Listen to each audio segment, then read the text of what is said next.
각양각색의 인사를 하시네요. 이렇게 하시는 분도 있고. 아, 여러분만 몰라요. 내가 하나님의 제자인 것을. 하나님은 분명히 확실하게 정하시고 여러분들을 부르셨는데 그렇게 만들어 가시는데 나만 모릅니다. 나만. 아, 오늘 말씀 3절 말씀 읽을 때 놀랐어요. 말씀에 이런 게 있었나 했는데 그리스도께서 자기를 기쁘게 하지 아니하시다니 기록된 바 주를 비방하는 자들의 비방이 내게 미쳤나이다 함과 같으니라. 이게 내게 미쳤다, 내가 영향을 받았다 이건데 우리 전사님 읽을 때 억양이 내가 미쳤나이다. 누가 돌았나 이런 생각이 들었고 좀 더 나아가서 그 영어로 see if I care라는 말이 있어요. 무슨 말이냐? 신경 안 써. 그리고 마음대로 해 할 때 see if I care 이렇게 하는데 누가 그 얘기를 듣더니만 그 어르신이 그러더라고요. 이게 어디서 씨발 것이라고 욕을 하냐고. 네, 그렇게 들릴 수도 있죠. 우리 귀는 그렇게 혼돈합니다. 오늘 말씀의 제목은 모든 힘을 다해 하나가 되라입니다. 우리는 지금 세계화 시대, 정보화 시대에 살아가고 있죠. 그래서 모든 것이 하나 되어지고 소통되어진다라고 볼 수도 있습니다. 우리가 모르는 언어라고 해서 가보지 않은 곳이라고 해서 모를 이유가 전혀 없는 거죠. 언제든지 알 수 있고 알고자 하면 알 수 있고 찾아볼 수 있고 그래서 아는데 하나 된다라고 볼 수는 없습니다. 그것이 하나 되어야 되는 아는 것이 중요한 이유가 될 수는 없다는 거죠. 요즘 이 플랫폼을 보면 많은 영화들이 나오고 드라마들이 나오잖아요. 그런데 한국 것이 아니더라도 참 우리는 재밌게 봐요. 영화관 가서 뭘로 보죠? 일단 눈으로 보고 자막으로 보잖아요. 그죠? 그래서 다 이해하고 저런 문화가 있었구나. 저는 아직도 이해가 되지 않는 부분이 있어요. 우리나라의 그 드라마 대장금이라는 드라마가 왜 전 세계적으로 그렇게 히트를 해야만 했는지. 그죠? 뭐 연기가 그렇게 막 훌륭했던 것도 아닌데 공감했다는 거겠죠.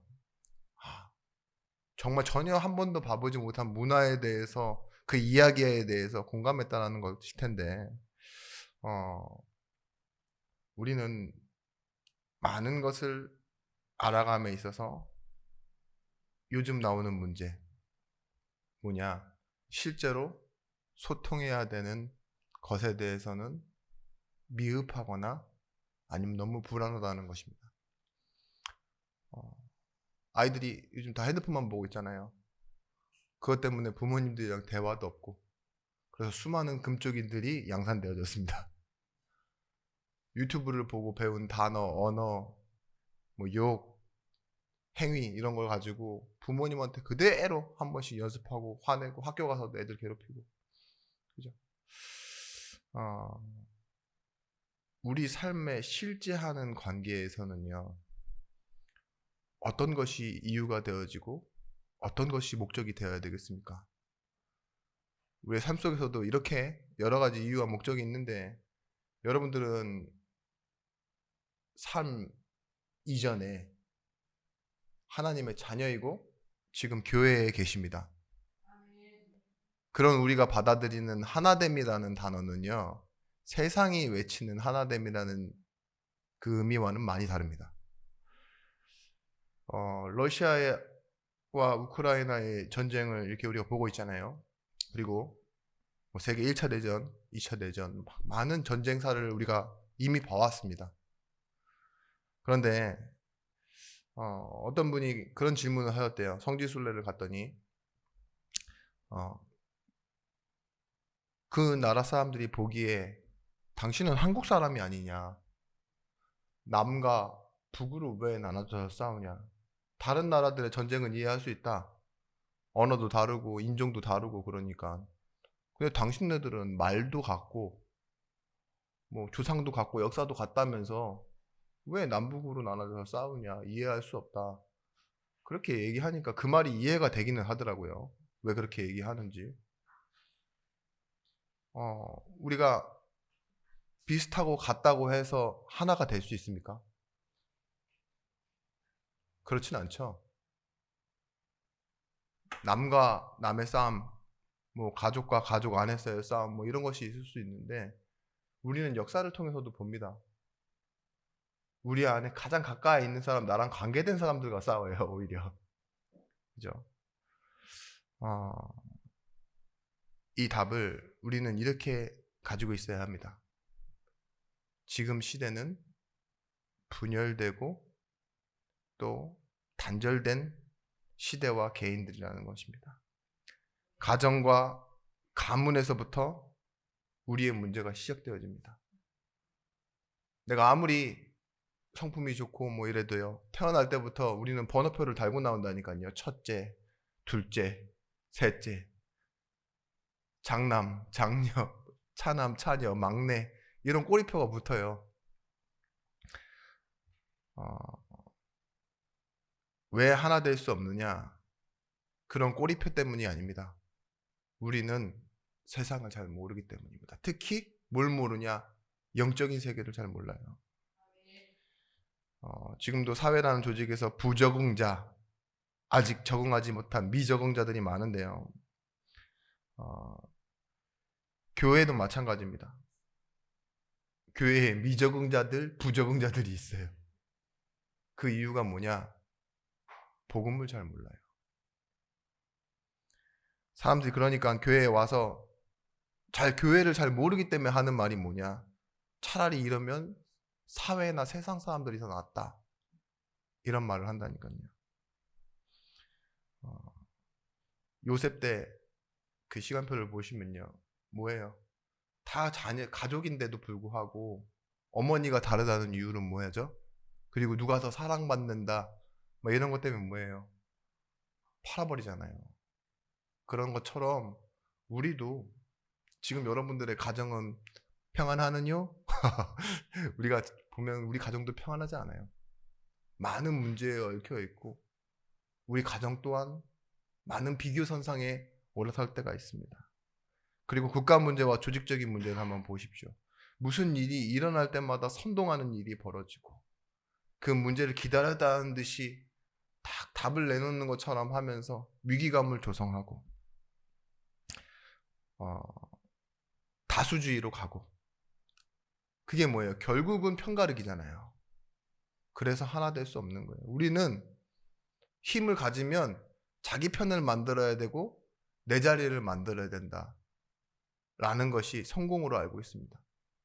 어제도 제가 이렇게 가서 운동하는데 그러시더라고요. 그 팀장님이 이제 저한테 말을 걸기 시작하셨는데, 이제 여기는 직장이기 때문에 직급이죠. 막 이렇게 얘기를 하시더라고요. 그래서, 그렇구나. 그러면 빨리 진급하였으면 좋겠어요. 그러니까 제가 이렇게 한마디 하면서 위한다고 한 말이죠. 빈말이지만. 그랬더니 뭐라 하느냐. 제 거 차려야죠. 이렇게 얘기를 하는데, 맞는 말인 거예요. 그죠? 이 안에서 계속 자리로 올라가는 것보다는 자기 거, 자기 사업체 갖고 안정화시키는 게 낫다라는 말을 하는데, 맞는 말이더라고요. 우리가 뉴스 하나 나오면 그거 하나에 시끌시끌하고 끌려갑니다. 광화문, 뭐 저기 시청 앞에 모이는 거, 그게 과연 하나됨일까요? 목적이 맞는 사람들끼리 모이게 된 거지. 광해나 명랑 1700만 명씩 이렇게 보는 그런 대작 영화가 나오면 얼마나 또 때로는 감동스럽기도 하고 자랑스럽기도 합니까?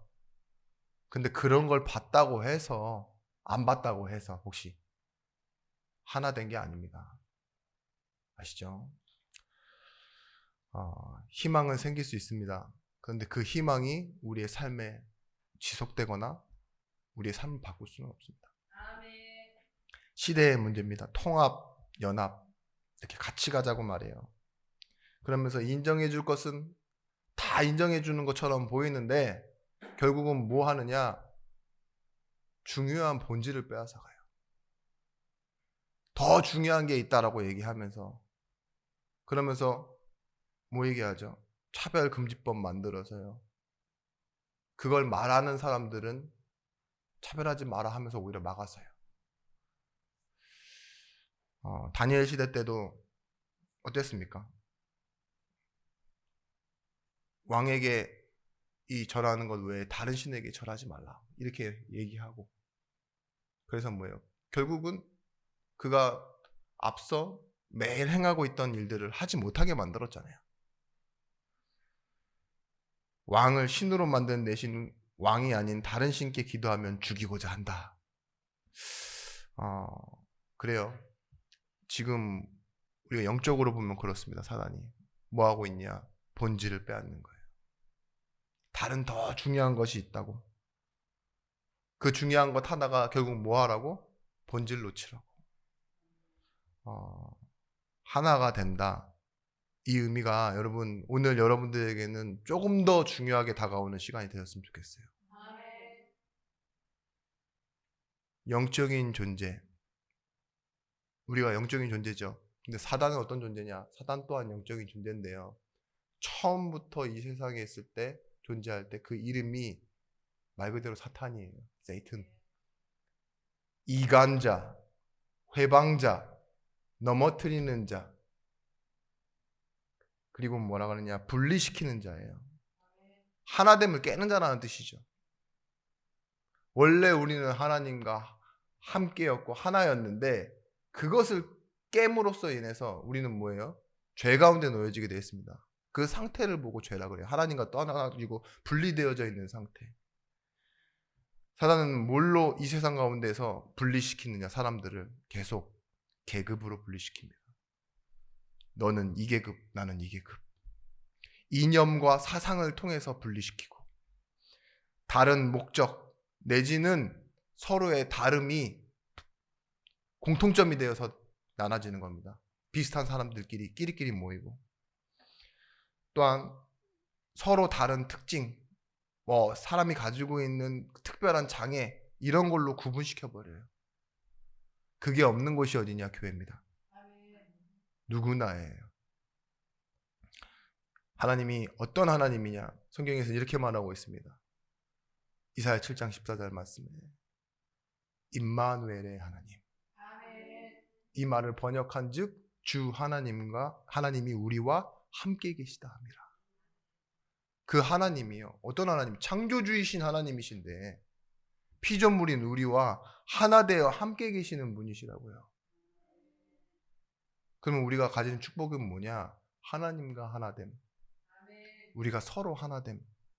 그 축복을 회복하는 것입니다. 첫 번째입니다. 우리는 무엇 때문에 교회에 다녀야 됩니까? 이유. 다른 것이 아닙니다. 하나 되기 위해 교회에 다니는 겁니다. 로마서 15장에 오면서요, 결론 가운데서 지금 바울이 계속하는 말이에요. 로마서 1장에서부터 15장까지 오는데 15장이 거의 결론이잖아요. 가장 중요한 말을 하고 싶어 할 때예요. 여기서 하는 말, 하나 되라 이거예요. 어떻게 하나 되냐? 죽을 힘을 다해서 하나가 되라. 예수 그리스도로 말미암아 우리는 은혜로 구원받았어요.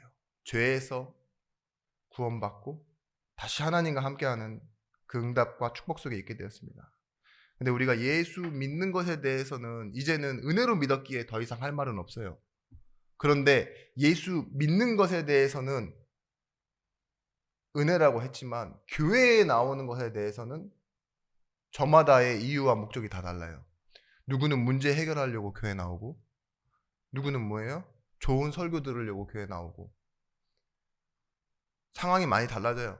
어떤 사람은 이사에 의해서 부산에서 살다가 서울로 왔는데 교회 가야지 뭐. 예수 믿는데. 그래서 교회 오는 사람 있다니까요. 어떤 사람은 사람에 의해서 가족과 친척이 교회에 목회자거나 아니면은 중직자거나 이러면 우리 교회 와 이래서 온다니까요. 그렇다 할지언정 예수 믿는 것 외에 교회로 우리가 와야 되는 이유는 뭐라고요? 하나 되기 위해서. 바울이 깨달은 복음과 구원의 이유가 하나됨입니다. 그가 예수를 만나고 진정으로 바라보던 것이 무엇이었습니까? 왜 소아시아에서 전체를 돌아다니면서 복음을 전하고 마게도니아와 헬라 지역에 복음을 전했으며 오늘 이 로마 교회에 관심을 보이고 이 로마 교회에 자신을 그 당시에 땅끝이라고 했던 서바나로 보내줄 것을 요청하며 로마서를 씁니까? 왜 교회 보고 계속 하나 되라고 말합니까? 하나 되어야 하나님의 계획하신 일을, 소원하신 일을 이룰 수 있기 때문에 그렇습니다. 그래서 우리는 먼저 계획하신 일과 소원하신 일을 이루기 이전에 하나 되어지는 응답을 받고자 하는 겁니다. 하나님의 관심과 계획이 우리의 소망이 되어야 됩니다. 하나님은 바울에게 그 꿈을 보이셨어요. 우리 또한 마찬가지입니다. 교회를 통해서 모든 백성, 모든 민족이 하나님께 돌아오고 하나님께 영광 돌리게 하는 것.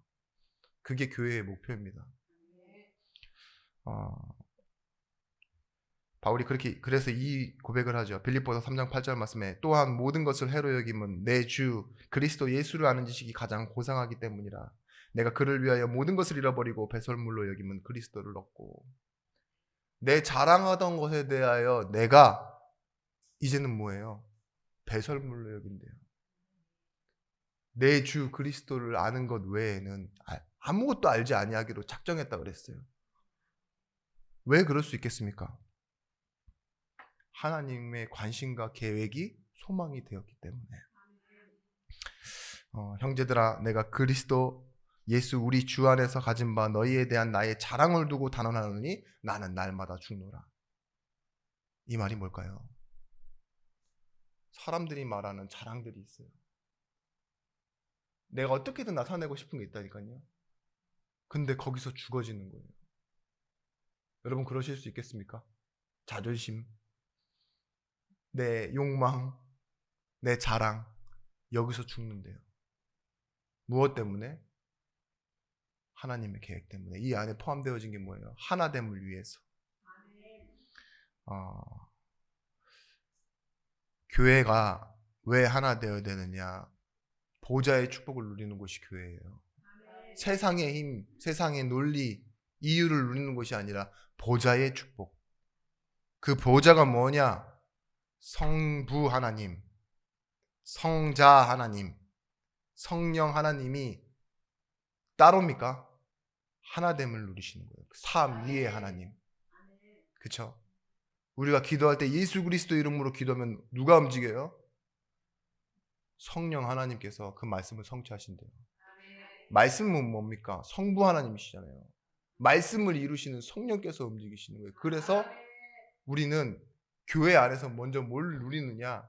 보좌의 축복을 누리는 거예요. 성도 또한 마찬가지입니다. 이 축복을 누리다 보면 이 삼위 되시는 하나님을 누리는 것처럼 우리 또한 하나됨을 누리는 응답 속으로 들어가요. 자꾸 누구 자랑하고 누구 좀 욕하고 막 이런 것이 아니라요. 오히려 우리가 하나 되었음을 알고 감사하게 되어지는 응답 속으로 들어간다는 겁니다. 예수님의 소원과 기도가 있습니다. 요한복음 17장 22절 말씀에 내게 주신 영광을 내가 그들에게 주었사오니. 어떤 말일까요? 예수님 또한 영광을 받았대요. 그 영광이 뭐예요? 하나됨의 영광이에요. 보좌에 앉으신 그 성부, 성자, 성령 그 하나님이 영광을 받았기 때문에 이 땅에 오신 거예요. 그 영광을 가지고. 그리고 그 영광을 우리에게 주셨대요. 이는 우리가 하나 된 것 같이 그들도 하나가 되게 하려 함이니이다. 예수께서 오신 것도 무슨 이유라고요? 우리로 하나 되게 하시려고.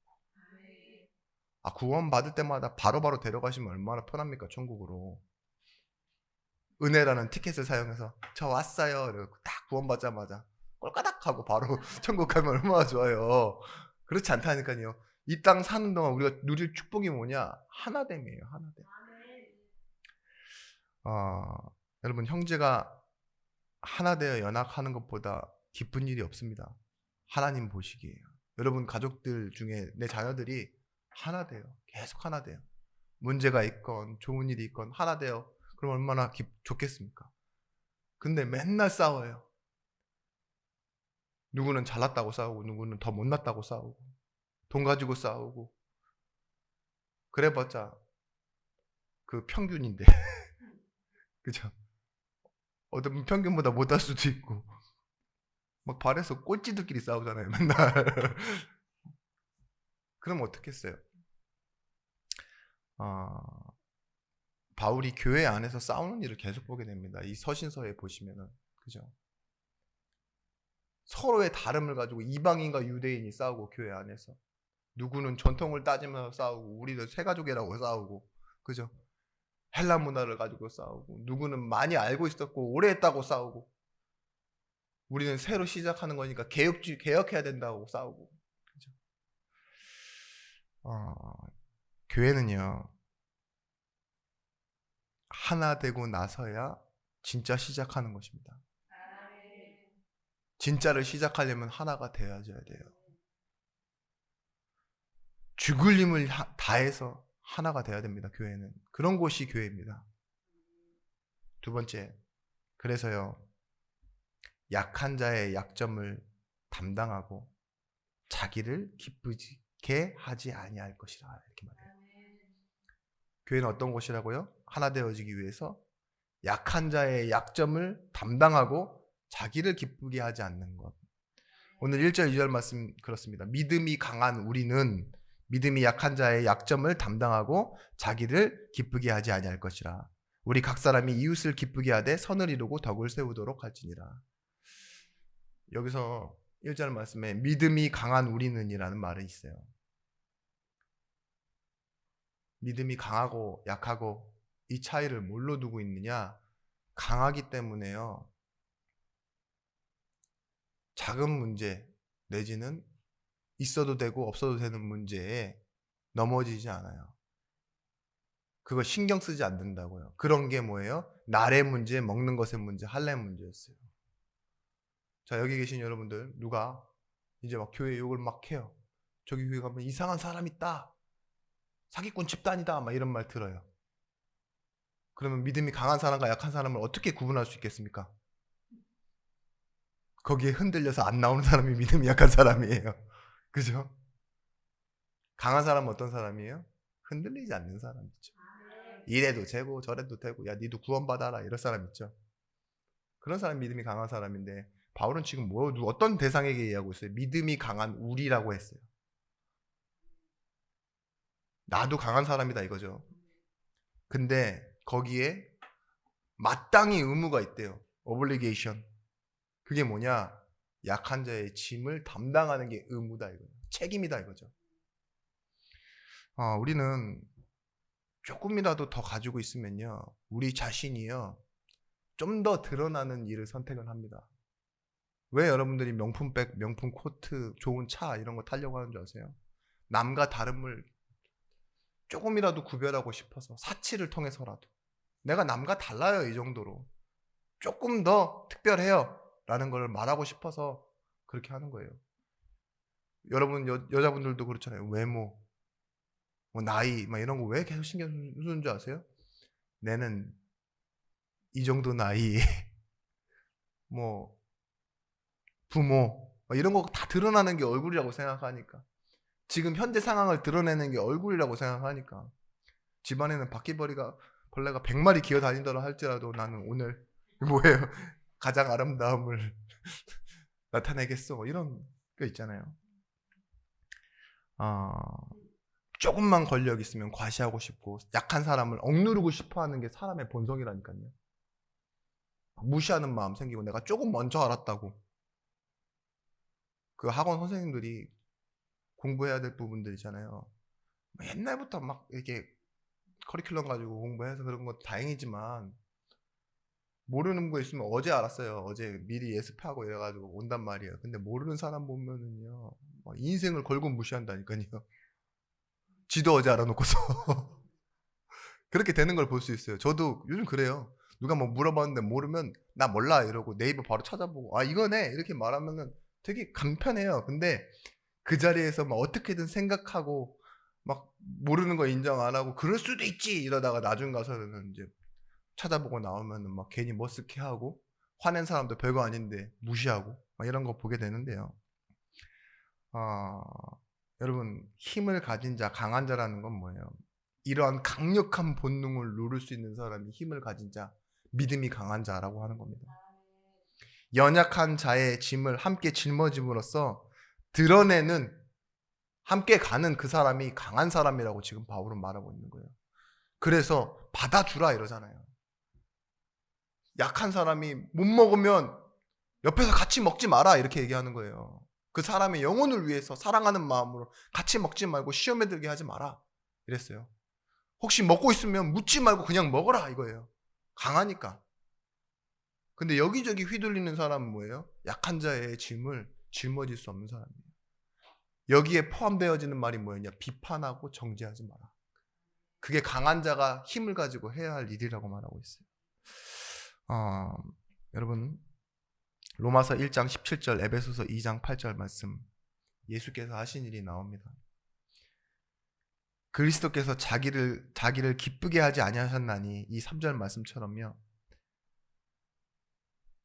믿음으로 믿음에 이르도록 로마서 1장 17절 말씀. 은혜로 인하여 믿음으로 말미암아 구원을 얻도록 예수께서 자기의 기쁨을 취하지 아니하시고 뭐예요? 이 땅에 강한 자로 오셔서 우리 뭐였죠? 약한 우리를 세우셨대요. 그게 예수님입니다.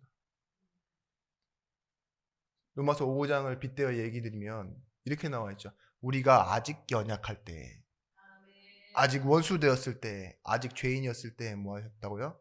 하나님은요 강한 자로서 먼저 시작하셨다고요. 우리가 마냥 어린이였습니까? 마냥 막 이렇게 바닥 기어다니고 있었어요. 어느 순간 보니까 우리도 커 있잖아요. 커 있고 나중에 뭐예요? 우리도 포대기 안고 애 엮고 다녔잖아요. 그죠? 그런 시간표가 있는 거예요. 성도에게 있는 시간표. 받아주고 이해해주고 그게 마땅한 거예요. 부모의 의무잖아요. 그런 것처럼 교회 안에서도요. 하나 되어지기 위해서 뭐예요? 당연히 받아주는 거.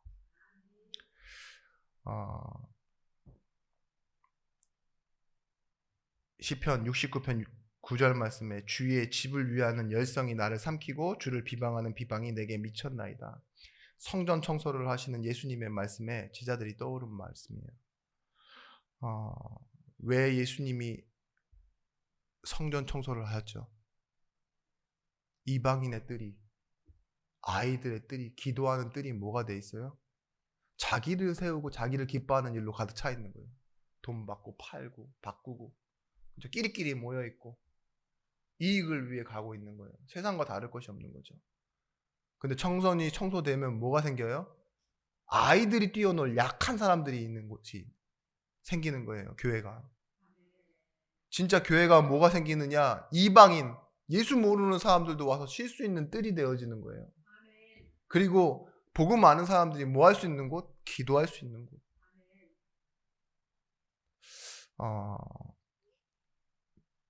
우리는요, 교회가 어떤 곳인지 때로는 너무 착각합니다. 기준이 흔들릴 때가 많습니다.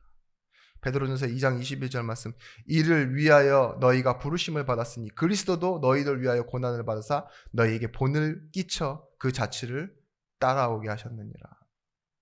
우리가 뭐 하는 거냐? 하나가 된다라는 것은요, 약한 자의 약함 때문에 받는 비방을 우리가 대신 받을 수 있는 것이 교회예요. 그래서 여러분들이 더 강한 자로 서셔야 돼요. 우리 만약에 교회에 지금 우리 박고사님 가셨는데 박고사님 때문에 누가 욕을 먹어요? 그러면 뭐예요?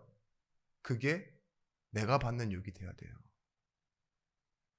여러분들은 심사위원이 아닙니다. 아, 네, 나가셨군요. 예배 시간에 왜 가셨을까요? 이렇게 하는 게 심사위원이에요. 근데 누가 가서 다른 나라 가보세요. 너 한국인이지? 이러면 뭐예요? Where are you from? South Korea. 이러잖아요. 왜 그래요? 이거는 부정할 수가 없는 거예요. 내가 아무리 잘났든 못났든 그냥 나는 한국인인 거예요. 아시겠습니까? 축구에 이기면 뭐예요? 막 다 같이 기뻐하고 이러잖아요. 지면 다 같이 슬퍼하고 거긴 계급이 없는 거예요. 나는 누굽니까? 성도고 교회예요, 교회. 내가 교회예요. 옆에 있는 성도의 약함과 또한 때론 강함 이런 것들이요 다 뭐예요? 나예요, 나. 거기서 시작되어지는 정체성이 있어야 하나 되어질 수 있고 진짜 본론적으로 하나님이 시작하시는 일을 볼 수 있습니다. 여러분 야고보서 2장 15절 16절 말씀에 이렇게 말합니다. 만일 형제나 자매가 헐벗고 일용할 양식이 없는데 너희 중에 누구든지 그에게 이르되 평안히 가라 덥게 하라 배부르게 하라 하며 그 몸에 쓸 것을 주지 아니하면 무슨 유익이 있으리요. 말만 그렇게 가르치고 선생 노릇하면 무슨 소용이 있겠느냐 이거죠. 배고프면 밥을 주고 추우면 옷을 주고 그렇게 해야지 말로만 하는 건 아무 의미 없다 이런 거잖아요. 그래서 여러분 우리가 지금 말로만 하는 성교 속에 있지 않았기 때문에 오늘 우리가 있는 거라는 걸 아십니까? 이 해외에서 우리가 가장 힘들 때 우리나라가 들어오신 선교사님들께서는요 말로만 가르치신 게 아니에요. 자신의 인생을요 여기다가 심으셨어요. 다른 곳에서 왔음에도 불구하고요 뭐예요? 연약한 우리를 믿지 아니하는 우리를 품고 하나 되어지기를 원했어요. 처음 소개드리는데 조선을 사랑한 선교사라는 이름을 가지고 계시는 프랭크 스코필드라는 선교사님입니다. 영국 출신의 이제 캐나다 파송 장로교 선교사님이신데 이분이 수의대에서 공부하던 중 21살에 소아마비가 왔어요. 그러니까 오른쪽 팔과 왼쪽 다리를 절고 그때부터 이제 절른 다리로 이렇게 걸어가며 사시게 됐죠. 근데 지팡이에 의지해서 살아가야 되는 삶이지만 하나님께 이 사람이 기도하고 있었던 거예요. 내가 뭘 해야 됩니까? 그 당시에 세계 1차 대전이 펴지니까 자기 또래의 청년들은 다 전쟁에 나아가는데 나는 하나님 어디로 가야 됩니까? 이 몸을 가지고는 전쟁에 참여할 수 없는데 그래서 기도하고 있었는데 이 세브란스의 에비슨 선교사님이 요청을 한 거예요. 세균학 박사를 이제 우리가 초청한다. 근데 당신이 와줬으면 좋겠다. 근데 마침 한국 유학생을 통해서 한국에 대해서 들었는데 내가 복음을 위해서 가야겠다라는 마음이 들었던 거죠. 그래서 이분이 한국어 그 능력시험을 1년 동안 공부해서 합격해가지고 우리나라의 선교사님으로 오시게 됩니다. 그런데요, 이분이 스스로 이름을 지었어요. 여러분들도 들으면 아실 겁니다. 아, 이분이 그분이야 이렇게 될 건데 자신의 이름을 돌석, 호랑이호, 그리고 필요한 사람, 돌처럼 호랑이처럼 강하고 그리고 필요한 사람이 되겠다. 이웃에게 필요한 사람. 그래서 석고필이라고. 우리가 알고 있는 그 외국 배우 석고필 아닙니다. 석고필 선교사님인데요. 한국 이름으로. 이분이 1919년 3.1 운동 때 있었던 모든 일들을 요청에 의해 자기가 직접 사진을 담아요. 그리고 수초님과 제암리의 학살 사건들은요. 자신들이 직접 눈으로 확인하고 다 사진을 찍습니다. 그래서 어디로 가지고 가냐? 그 일제의 만행에 대해서 극동지구 선교사 전체 회의에서 일본 자체에서 모든 선교사님들한테 그 일을 다 알게 해서 전 세계로 이 일이 퍼져나가게 만들어갑니다. 그 서울 프레스에 실린 그 서대문 형무소에 대한 거짓 기사를 바로잡기 위해서 노순경, 유관순, 어윤희, 이해주 등을 직접 면회하고 그들의 말을 듣습니다. 그리고 일본에서는 그런 칭호를 듣게 됩니다.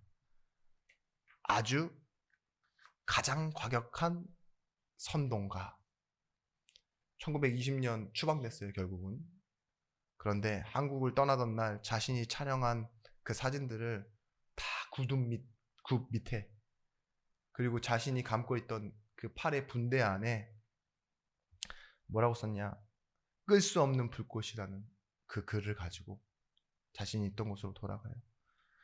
여전히 한국을 사랑하고 독립을 염원했던 그는 1958년 한국 정부의 초청으로 다시 들어와서 서울대에서 후학을 양성하고 보육원에서 그 어린 소녀와 아이들을 키우다가 한국 땅에 묻혔는데, 우리나라 최초로 국립현충원에 묻힌 선교사님으로 석호필 선교사님입니다.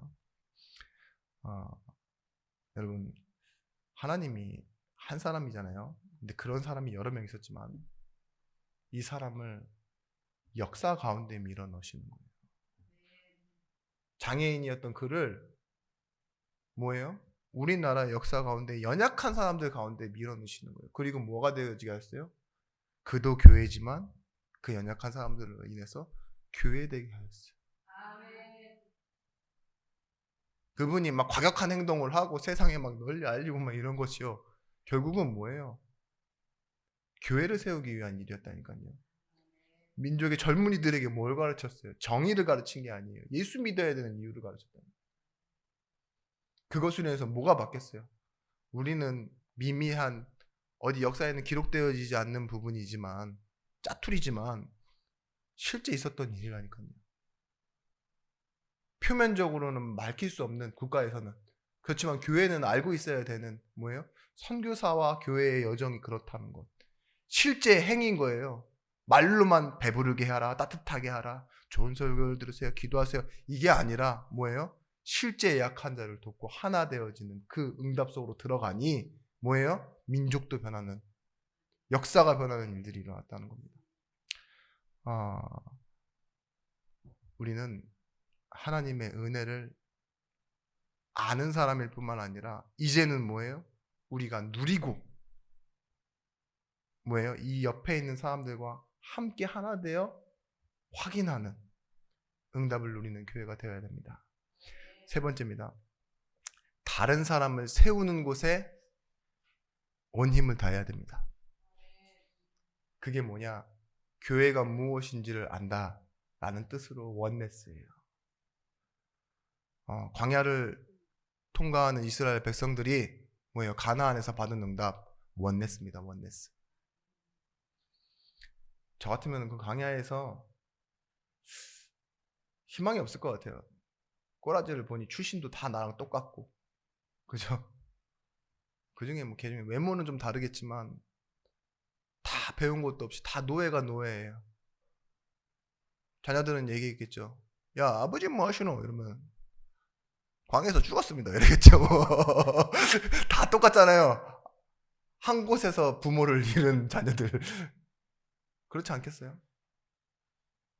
자랑할 것이 없는 역사 가운데 있었던 그들이 사실은 보면 부정적으로 보면 너무 안 좋은 것들만 많는데, 하나님 보시기에는요, 은혜예요, 은혜. 뭐 하는 곳이에요? 말씀 때문에 하나 되어지는 곳. 여리고를 돌 때도, 불신앙할 때도 다 하나 되어져야 되는 곳이었습니다. 근데 하나 다른 것이었습니다. 그 하나 되어짐을 가지고 이스라엘 백성들이 전쟁할 때마다 뭘 하나 올려요. 그게 뭐냐? 승리의 깃발. 그 그리스도의 깃발을 올리는데 그 연약한 백성이 하나 되어진 그곳에 늘 승리가 있었던 것입니다. 우리는 지금 그 하나됨을 뭐라고 알고 계셔야 되느냐? 말씀 받는 축복으로 알고 계셔야 돼요. 성도는 뭐 하시면 되느냐? 나와서 많은 걸 하려고 하지 마세요. 뭐 헌금해야 되고 작정해야 되고 뭐 기도 많이 해야 되고가 아닙니다. 예배에 참석하는 거고 그 예배에서 말씀을 내 인생으로 받는 것입니다. 그게 뭐냐? 출애굽하는 헌신이에요.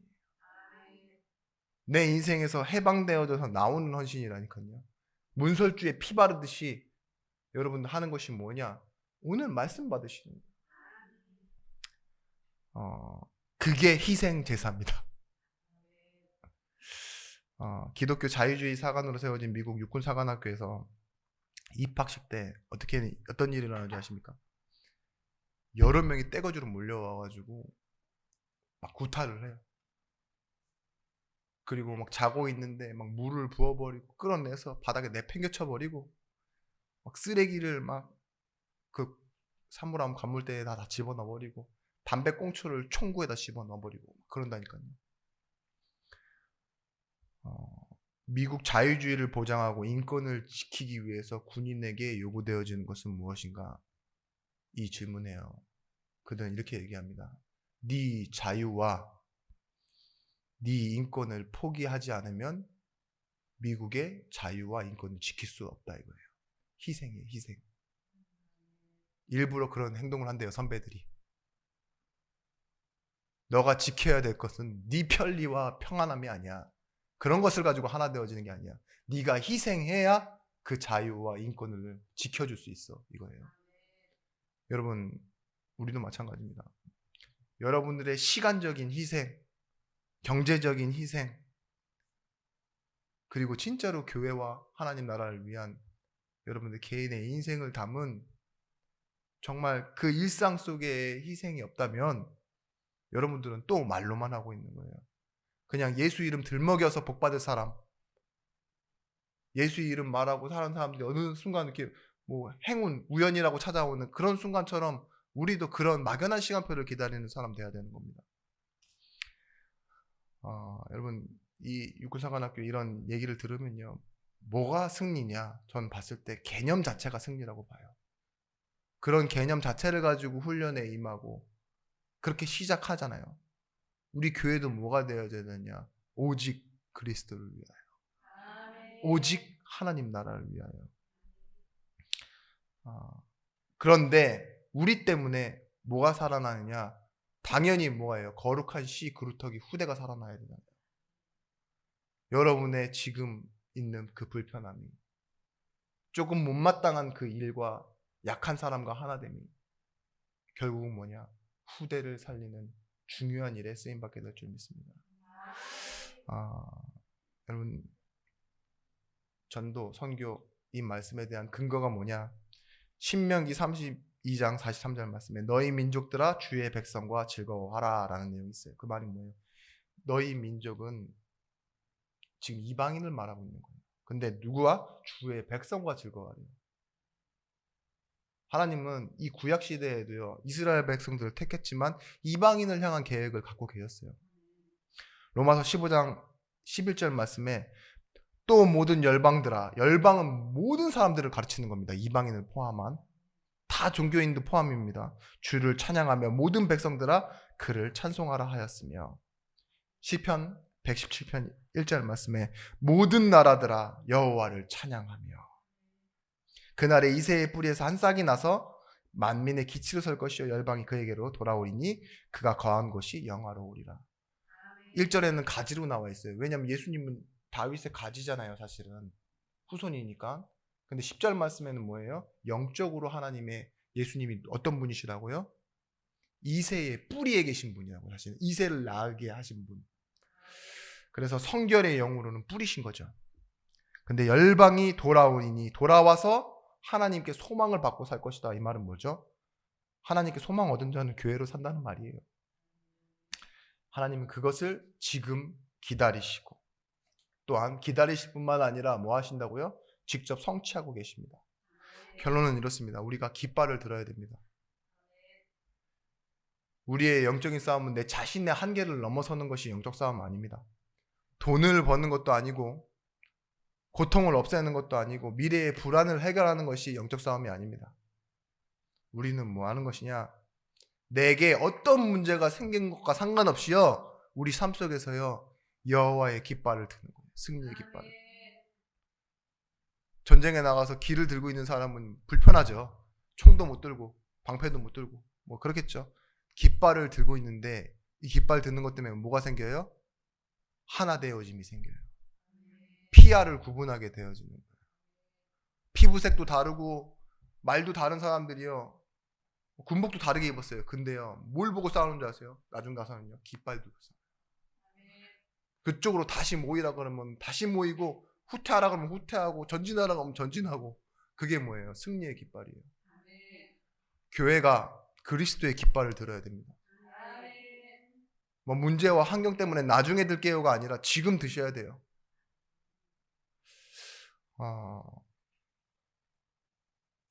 내 삶 속에 그리스도의 깃발이 꼽혀야 됩니다. 그게 뭐냐? 하나님의 말씀이에요. 아브라함에게 주신 말씀. 너는 복의 근원이 될지라. 계속 안 되잖아요. 하나님이 거짓말하신 것도 아닌데 아브라함은 계속 방황할 수 있는 이유와 시간들이 많이 생겨요. 조건도 생겨요. 그런데 그때 뭐가 생기느냐? 하나님의 말씀이 다시 아브라함을 이끌어 가십니다. 그게 승리의 깃발이에요. 내 교회의 승리의 깃발이 꼽혀야 됩니다. 여러분들 꼽아주세요. 네.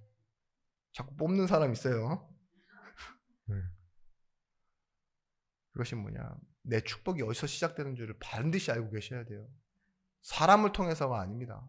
내 일이 잘 돼서 복 받는 게 아니에요. 교회의 축복, 강단의 말씀, 그리고 우리 교회뿐만 아니라 교회라는 하나님의 역사의 시간표 속에 내 인생이 있어야 돼요. 그러면 뭐예요? 우리는 승리하게 되어져 있습니다.